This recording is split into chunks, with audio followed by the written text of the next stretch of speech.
រៀបសួរប្រិមិត្ត Facebook ជាទីមេត្រី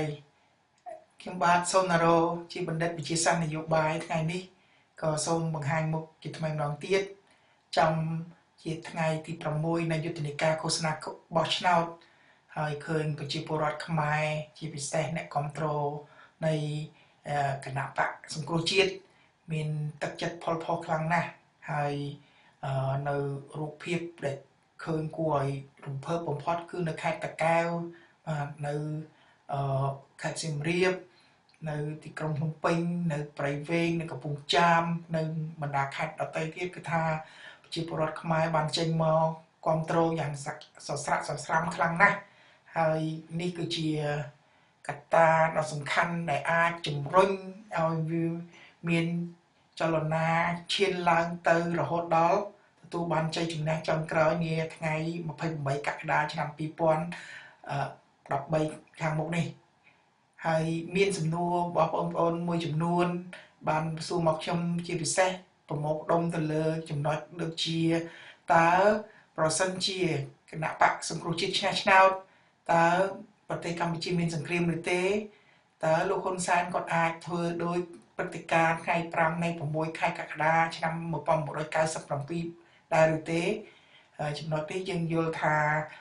មានសារៈសំខាន់ហើយក៏ជាកង្វល់ទូទៅរបស់ប្រជាពលរដ្ឋខ្មែរយើងសម្រាប់ខ្ញុំយល់ថាมันមានបញ្ហាអ្វីទេព្រឹត្តិការណ៍ថ្ងៃ5ថ្ងៃ6ខែកក្កដាឆ្នាំ1997នេះគឺជាការប្រយុទ្ធគ្នារវាងហៅថាភ្នំមួយមានខ្លាពីរដែលនៅលើពិភពលោកគេមិនអនុញ្ញាតឲ្យមាននាយករដ្ឋមន្ត្រីពីររូបទេ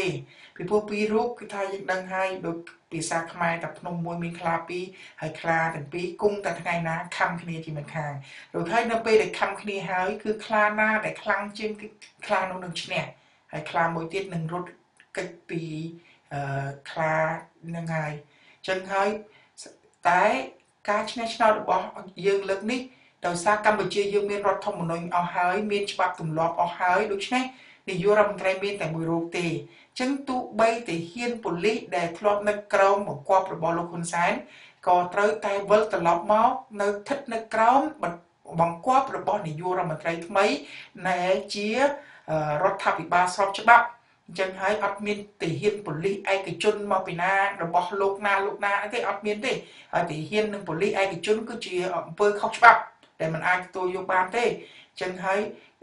មិនអាចមានភ្នំមួយមានខ្លាពីរដូចពីមុនបានទៀតទេក៏ប៉ុន្តែខ្ញុំក៏យល់ដែរថាបើសិនជាគណៈបកសង្គ្រោះជាតិដែលមេដឹកនាំដែលមានឯកឧត្តមសំរងស៊ីឯកឧត្តមកឹមសុខាចេះដោះស្រាយបញ្ហាជាតិតាមវិធីសាស្ត្រនៃការមិនយកខ្មែរណាជាសត្រូវដែលដូចជាគោលនយោបាយរបស់គណៈបកសង្គ្រោះជាតិនោះមានន័យថាមិនធ្វើអំពើសងសឹកមិនមានគំនិតគុំគួន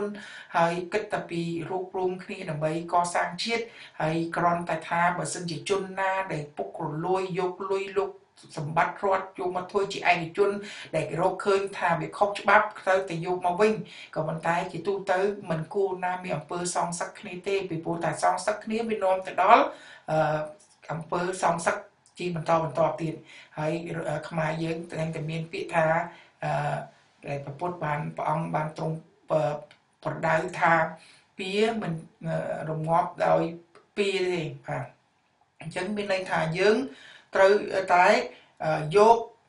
ធម៌យកតែអំពើល្អមកដើម្បីរំលត់នឹងអំពើអាក្រក់ហើយអញ្ចឹងហើយខ្ញុំជឿថាប្រទេសកម្ពុជានឹងពុំមាន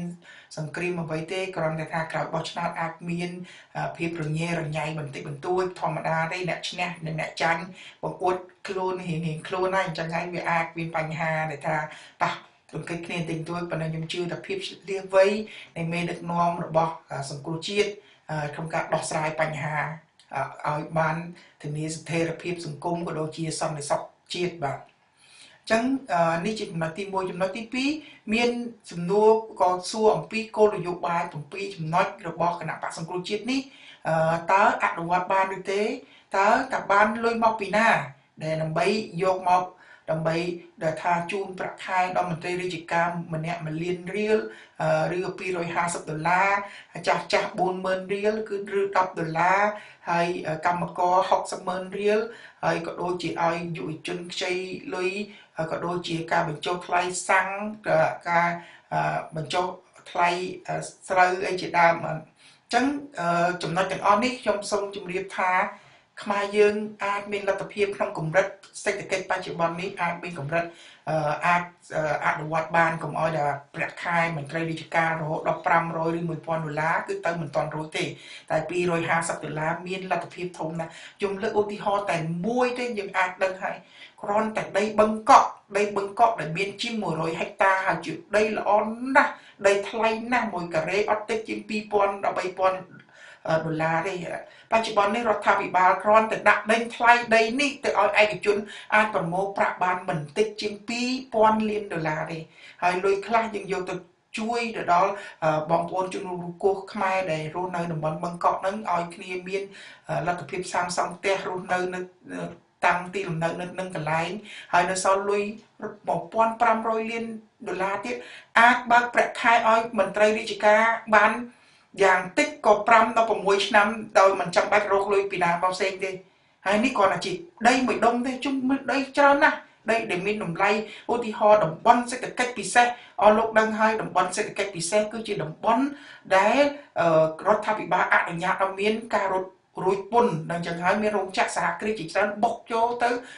សាងសង់រោងចក្រដើម្បី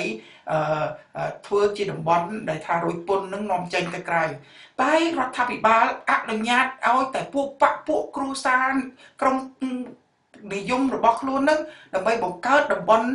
សេដ្ឋកិច្ចពិសេសនេះដើម្បីអីដើម្បីលក់ដីដីដែលគេទិញថោក1ហិកតា200-300គេលើគេលក់បាន1ហិកតាឡើងរាប់ពាន់បាទអញ្ចឹងហើយយើងយល់ថាដីទាំងអស់ហ្នឹងសិតតែធ្លាក់លុយចូលទៅក្នុងហបៅរបស់ពួកដែលអង្គការធំអញ្ចឹងហើយគ្រាន់តែដីទាំងអស់ហ្នឹងតាមតំបន់សេដ្ឋកិច្ចពិសេសហើយលុយស្អីទៀតលុយកាស៊ីណូបាទកាស៊ីណូចំណូលបានតិចណាស់អញ្ចឹងហើយរាល់ថ្ងៃនេះចំណូលចូលទៅជាហបៅឯកជនច្រើនតែចំណូលចូលជាតិតិចណាស់ហើយនៅមានប្រភពលុយជាច្រើនទៀតហើយនេះមិនទាន់និយាយដល់ឆ្នាំ2015 2016នេះដងពេងកាត់ខ្មែរចាប់ដើមហូរហៀចេញមកយើងដឹងថាខ្មែរយើងមានលទ្ធភាពធំណាស់ហើយប្រាក់ខែមន្ត្រីរាជការអាចទ្វេជា$500ក្នុងមួយរំពេចក៏បានដែរក្នុងចុងអាណត្តិទី5នេះចឹងហើយយើងឃើញថាសំខាន់ណាស់នៃការផ្លាស់ប្ដូរដើម្បីជ្រើសរើសរដ្ឋាភិបាលមួយដែលអាចគ្រប់គ្រងថវិកាជាតិដោយមានតម្លាភាពជាងមុនដែលរាល់ថ្ងៃនេះអង្គើពុករលួយក្រសួងហិរញ្ញវត្ថុខ្លាយទៅជាក្រុមហ៊ុនហិរញ្ញវត្ថុស៊ីរះពីលើដល់ថ្នាក់ក្រោមស៊ីថវិកាជាតិពី20-30-40%តែតាមមិនក្រសួងមន្ទីរមួយចំនួនគេបានប្រាប់ខ្ញុំផ្ទាល់ប្រធានមន្ទីរដែលជាកូនសិស្សរបស់ខ្ញុំប្រាប់ខ្ញុំផ្ទាល់តែម្ដងគឺថាគេកាត់យក30%នៃថវិការបស់មន្ទីរទៅតាមខេត្តនានាហ្នឹងយកទៅ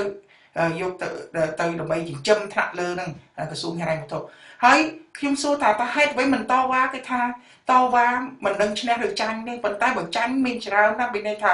ឆ្នាំក្រោយគេមិនទម្លាក់ថវិកាមកទៀតគឺថាទៅខ្ចីចិនដើម្បីរស់ហើយអញ្ចឹងវេទនាណាស់អញ្ចឹងយើងឃើញថាអង្គើពុករលួយស៊ីរះពីលើដល់ក្រោមនេះរាល់ថ្ងៃនេះអ្នក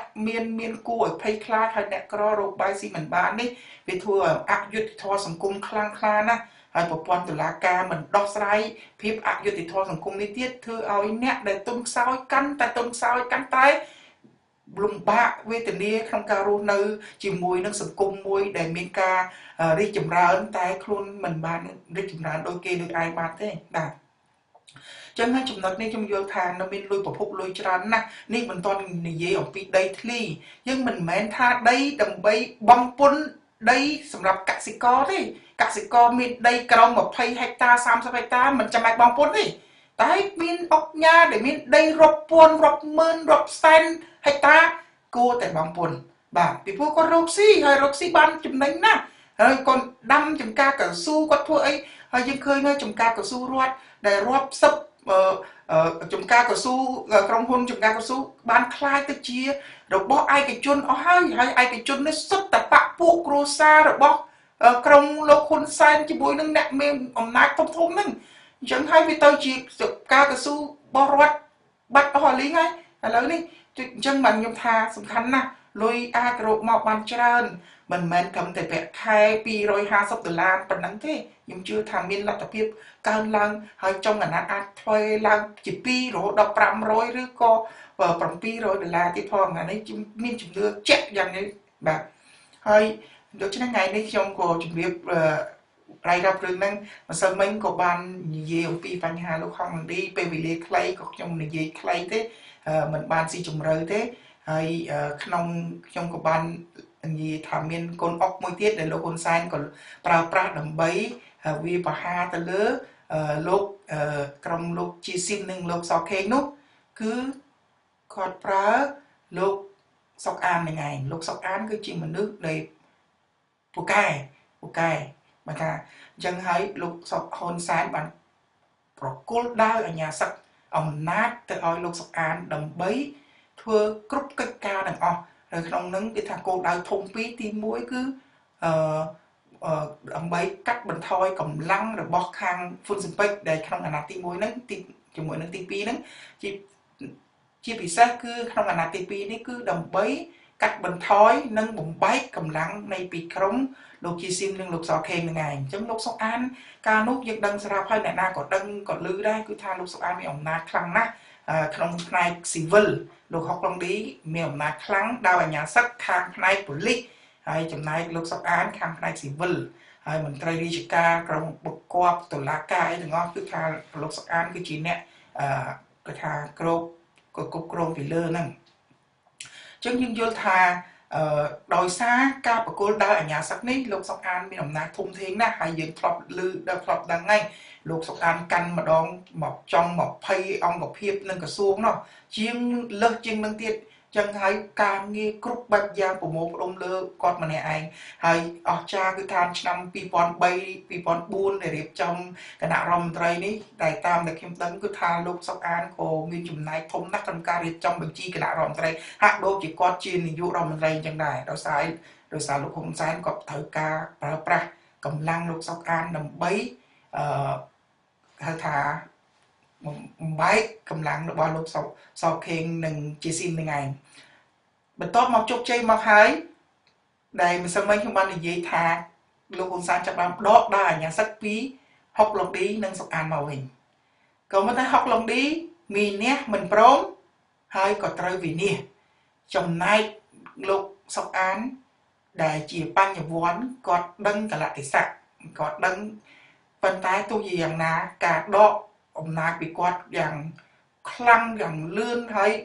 ជួនកាលលោកហ៊ុនសែនមានចេតនាធ្វើឲ្យលោកសុកអានមានភាពអាម៉ាស់ចំពោះមុខមហាជនទៀតផងឧទាហរណ៍ដូចក្នុងពិធីនៃការជួបជុំម្ដងនោះគាត់បានប្រមានលោកសុកអានហាមមិនឲ្យលេងល្បែងជលមាន់ដែលជាល្បែងមួយលោកសុកអានចូលចិត្តជាងគេផងដើម្បីកំសាន្តក្រោយពេលធ្វើការយើងឃើញហើយសូម្បីតែជលមាន់ដែលជាល្បែងប្រជាប្រិយភាពរបស់ប្រជាប្រិយរបស់ខ្មែរតាំងពីចំនួនដូនតាណាមកក៏ហ៊ុនសែនមានសិទ្ធិក្នុងការបិទមិនឲ្យលេងស្រេចតែគាត់ចឹងគឺថារួចហើយនាយកបកនាយករដ្ឋមន្ត្រីម្នាក់គាត់ត្រូវនិយាយថាឲ្យបិទលបែងបើមិនបិទទេគាត់យកទាហានយកទៅពាត់ចឹងយើងឃើញហ្នឹងដូចជាគាត់ថាពេលណាគាត់ត្រូវការលោកសុកអានគឺថាគាត់គឺថាលើកគ្រប់បែបយ៉ាងមិនដែលមែនតែពេលណាដែលគាត់លេងត្រូវការគាត់គឺថាប្រើប្រាស់គ្រប់មធ្យោបាយដើម្បីថាគៀបសង្កត់លោកសុកអានរហូតដល់លោកសុកអានសឹងតែកាំងបេះដូងម្ដងហើយត្រូវគេដឹកបញ្ជូនទៅមន្ទីរពេទ្យជាបន្ទាន់នៅសង្ហបុរីដែលដើម្បីសង្គ្រោះជីវិតផងប៉ុន្តែឥឡូវនេះទំនាក់ទំនងរបស់គេចាប់ដើមរៀងល្អឡើងវិញតិចហើយដោយសារលោកហ៊ុនសែនចាប់ដើមមើលឃើញថាគ្រោះបានមកពីគ្រប់ទិសទីហើយដូច្នេះគាត់ងាកមកដើម្បីលួងគ្រប់គ្នាឡើងវិញនៅក្នុងគណៈបកប្រជាជនហ្នឹងអញ្ចឹងចំណុចហ្នឹងហើយខ្ញុំក៏ចង់ជម្រាបដែរថាហេតុអ្វីមានគេសួរថាខ្ញុំលាតត្រដាងរឿងទាំងអស់ហ្នឹងដើម្បីគោលដៅអីហើយសម្រាប់ខ្ញុំមិនមានចេតនាទៅកាច់បំបាក់ឬក៏យកទៅបំបែកកម្លាំងអ្នកនេះអ្នកនោះដើម្បីប្រយោជន៍អ្វីទេខ្ញុំលើកឡើងនៅទីនេះដើម្បីខ្ញុំចង់ជម្រាបឲ្យបងប្អូនប្រជាពលរដ្ឋខ្មែរជាពិសេសក្នុងគណៈបក សង្គមជាតិឲ្យដឹងឲ្យយល់អំពីល្បិចកលរបស់លោកហ៊ុនសែនហើយដើម្បីយើងចងសាមគ្គីភាពគ្នារវាងជាពិសេសគណៈបកសិទ្ធិមនុស្សនិងគណៈបកសំរងស៊ីនោះដែលជាដៃឆ្វេងនិងដៃស្ដាំហើយលោកហ៊ុនសែនជានិច្ចការប៉ុនប៉ងកាត់ដៃម្ខាងដើម្បីឲ្យចលនាសង្គ្រោះជាតិនេះចុះខ្សោយចឹងខ្ញុំលើកឡើងរឿងទាំងអស់នេះជាមេរៀនសម្រាប់អស់លោកក្នុងការសិក្សាដើម្បីគ្រប់គ្រងក៏ដូចជាចេះបែងចែកផលប្រយោជន៍ផ្ទៃក្នុងគណៈបកធ្វើយ៉ាងណាកុំឲ្យមានរង្គោះរង្គើរហូតដល់បែកបាក់គ្នាផ្ទៃក្នុងរបស់គណៈបកប្រជាជនដែលគេប្រខំគ្នាគេលេងគ្នា100អញ្ចឹងក៏គេនៅតែចង់បាច់គេនៅតែនៅជាមួយគ្នាបានអញ្ចឹងយើងត្រូវតែយល់ថាមិនគួរត្រូវចាញ់បោកចាញ់ល្បិចនៃការបំបែកបំបាក់របស់ក្រាំងលោកហ៊ុនសែននោះទេចឹងយើងត្រូវតែចងសាមគ្គីភាពនេះនាំនឹងជ័យជំនះនៃទឹកផ្ដាច់ព្រាត់ចុងក្រោយរបស់យើងឃើញហើយគ្រាន់តែសាមគ្គីភាពកម្លាំងមហាជនប្រជាពលរដ្ឋចេញមកយ៉ាងច្រើនកកដើម្បីគ្រប់គ្រងចឹងហើយយើងត្រូវយល់ថាការរក្សាកម្លាំងហើយមានការចាក់រុកមួយចំនួនដែលថាចង់ឲ្យគេថាបំបែកក្រុមនេះក្រុមនោះយើងដឹងហើយធ្វើយ៉ាងនេះដូចជាយើងជួយលោកហ៊ុនសែនដើម្បីកាត់ដៃខ្លួនឯងចឹងហើយយើងសួរថាបើយើងកាត់ដៃឆ្វេងចេញតើដៃស្ដាំនឹងមានកម្លាំងខ្លាំងទៀតទេអត់ខ្លាំងដូចគ្នាចឹងខាងដៃស្ដាំត្រូវអាណិតដៃឆ្វេងហើយខាងដៃឆ្វេងត្រូវអាណិតដៃស្ដាំដូច្នេះនេះជាចំណុចដែលខ្ញុំយល់ថាវាមានសារៈសំខាន់ត្រង់ហ្នឹងមិនមែនខ្ញុំនិយាយនេះដើម្បីចង់បើកកកាយឬក៏ចង់លើករឿងប្រវត្តិសាស្ត្រអីមកនិយាយដើម្បីចងក្រងជាទំព័រប្រវត្តិសាស្ត្រអត់មានទេពីព្រោះអ្វីដែលខ្ញុំដឹងនេះវាមិនច្រើនទេតិចតួចណាបើប្រៀបធៀបជាមួយនឹងមន្ត្រីរាជការមន្ត្រីជាន់ខ្ពស់នៅក្នុងគណៈបកប្រជាជនគេដឹងរឿងច្រើនណាស់ហើយរឿងស៊ីជម្រៅជាងនឹងរឿងការសាហាវជាងនឹងផងហើយប៉ុន្តែគ្រាន់តែថាគេមិនអាចចេញមកដើម្បីនិយាយដោយខ្ញុំបានទេហើយសូម្បីតែខ្ញុំចេញមកនិយាយក៏ទៅទទួលរងនៃការតិទៀនគឺទិសនេះទិសនោះមកដែរហើយខ្ញុំក៏យល់ថាធម្មតាទេយើងមិនអាចបំពេញចិត្តគ្រប់គ្នាបានទេអញ្ចឹងខ្ញុំជាថ្មីម្ដងទៀតក៏សូមមេត្តាខន្តីអភ័យទោសចំពោះនឹងអស់លោកណាដែលការនិយាយរបស់ខ្ញុំវាអាចធ្វើឲ្យប៉ះទង្គិចអារម្មណ៍អស់លោកឬក៏ធ្វើឲ្យលោកមិនសប្បាយនឹងទស្សនៈដែលអ្វីដែលខ្ញុំនិយាយហើយខ្ញុំនិយាយមិនមានបំណងដើម្បីទៅវាយប្រហារឬក៏ធ្វើឲ្យប៉ះទង្គិចទស្សនៈទាំងអស់នឹងរបស់អស់លោកទេតែខ្ញុំធ្វើនេះដែលមានចេតនាមួយចង់ជំរុញឲ្យខ្មែរយើងមានការផ្លាស់ប្ដូរនេះវាដូចជាធ្វើឲ្យបដូរឈាមថ្មីដែលធ្វើឲ្យឈាមខ្មែរយើងនឹងដើរស្រួលនៅក្នុងសរីរាង្គកាយហ្នឹងបើសិនជាមិនមានការផ្លាស់ប្ដូរទេហើយយើងដឹងហើយនៅប្រទេសសេរីគេតែងតែមានការផ្លាស់ប្ដូរជានិច្ចហើយឥឡូវប្រទេសកុម្មុយនីសក៏គេសិក្សាឃើញថាបើរក្សាគណៈបកតែមួយក៏គួរតែដូរមេដឹកនាំអញ្ចឹងគេឲ្យតែពីអាណត្តិទេហើយនៅស្រុកខ្មែរយើងគួរតែរៀនសូត្រហើយខ្ញុំមេត្តាសូមឲ្យលោកហ៊ុនសែននឹងមានការគិតគូរឲ្យច្បាស់លាស់ដើម្បីមានផែនការចុះពីអំណាចក៏ដូចជាមានផែនការដើម្បីកំណត់អាណត្តិនាយករដ្ឋមន្ត្រីហើយលោកមិនអាចធ្វើអីក្រៅពីនឹងបានទេពីព្រោះថានេះគឺជាដើម្បីផលប្រយោជន៍ទាំងលោកគ្រួសារលោកក៏ដូចជាផលប្រយោជន៍របស់ប្រជាពលរដ្ឋខ្មែរទូទៅទាំងអស់បាទអញ្ចឹងនេះជាចំណុចដែលខ្ញុំលើកឡើងនៅពេលថ្ងៃនេះតែប៉ុណ្្នឹងទេបាទហើយថ្ងៃក្រោយបន្តទៀតខ្ញុំនឹងជម្រាបបងប្អូនថាតើហេតុអ្វីនៅប្រទេសកម្ពុជាយើងបច្ចុប្បន្នមានឧត្តមសេនីយ៍ច្រើន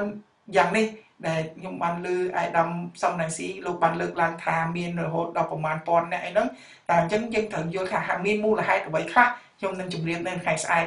នៅថ្ងៃនេះខ្ញុំសូមអរគុណនិងសូមជម្រាបលាបាទ